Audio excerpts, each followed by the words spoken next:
Lawa fionga le fong fitalai o te whamalo mwhawhitai atu i le whatautainga le tātou ngā ruenga i le nei aso. O te whawhitai atu foi i le usufono i le pai o le nei palimene ia ai maise le tapua inga mai e si o tātou atunuu o lo o sila ma whaafonga mai i tau alumanga o le fono usu o Samoa. Sa la ngai sa unuanga il maota i tae au nei le tūlanga o le whaamai o le COVID sfuluiva. Ma le tāua o le pui a malu pea o le atunuu mai le nei whaamai. I lo tūlanga o le taitai fono o le fono mo whaalavelave whaafua se. Ma whaalavelave tutupu matu ia. Ua o manatuai ua ala ngā tau ona whaailoa atu mo le sila fia e le palimene, ma le whaafonga mai e le atunuu. O lea ua whaamautu mai e le tātou mta ngā luenga o le soifua ma loloina. E tauala mai le komiti o whaalavelave whaafua se. E toa se fulu, nisi o le pasese, o le vaalele na taunu mai ananafi, mai Brisbane Ausitalia, ua whaamaonia e iai le siama o le COVID sfuluiva. E fitu sfulu tolu, le au whai o le pasese na malanga mai ana nafi, mai tāua i le whaafonga a le nei palimene. Ai mai sesi o tātou watunu o lo whaafonga mai. E maoti, ma mautu ai e inga whale soifua maloloina. O lo tuina atu e le tātou komiti. Mo so se tasi e fia malanga mai i Samoa.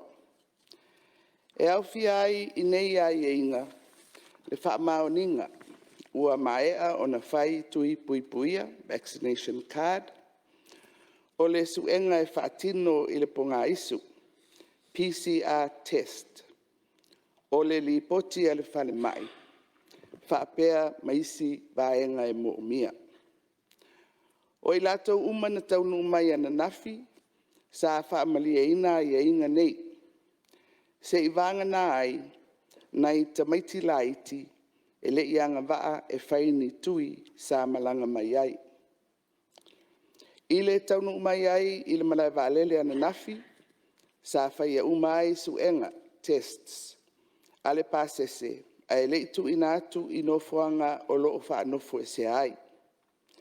Petai o ana pō, sa mai ai o na whaatino le sailinga o nei suenga, mai lo ai e toa se fulu i lātou e positive a lātou suenga i le COVID sfuluiva. O lona winga ua fia i lātou nei i le siama.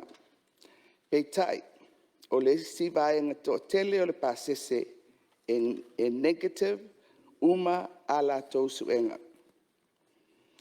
I le teimi nei, ua whase e umatu i lātou nei e se fulu, i le nofoanga whaapitoa mo le whaanofa e sea i matotua e mataitui nai.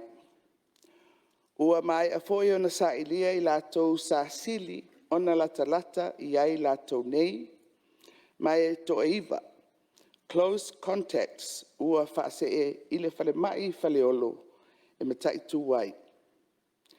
E o mai le taimi nei e le ai ni a unga o alia i mai ia i lātou umanei.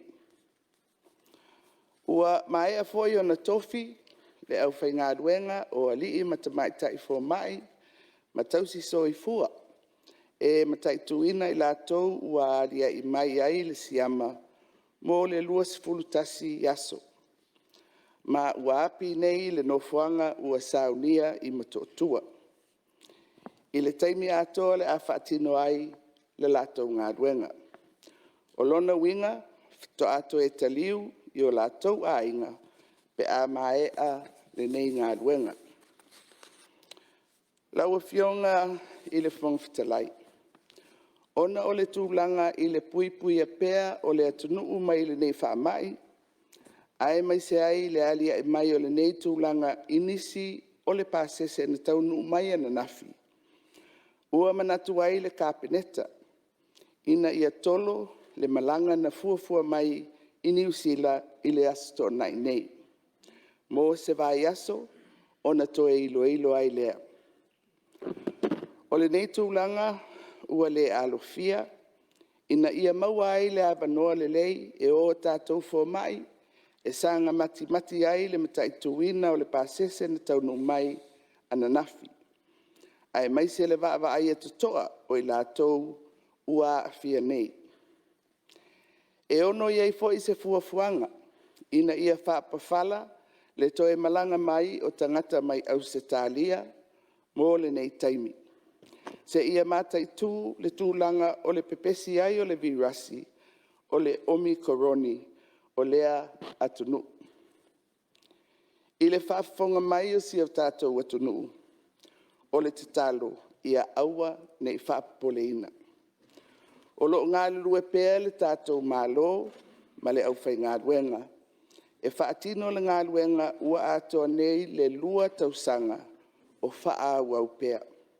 A wā le puipuinga o si o tātou atunu. O te tatalo atu i le palemene.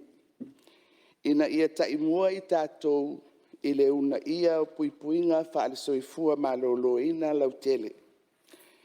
E pei o le whaia o a tātou tarifufonga, face masks, ufulu mamao a au, matausisia pēr le tū vāvā.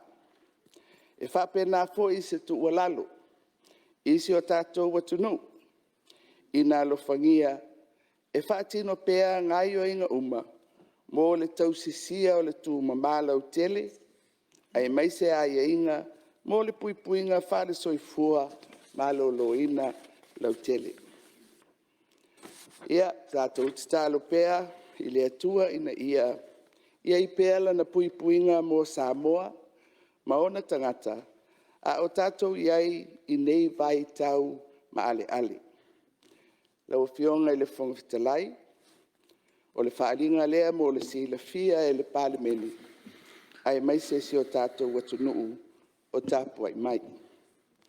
A ta apele nei mamalu, mo moli atu lau fionga ma le maota, I a inga mo malo longa o le afiafi, I le anga le leo le atua, soifua paastai.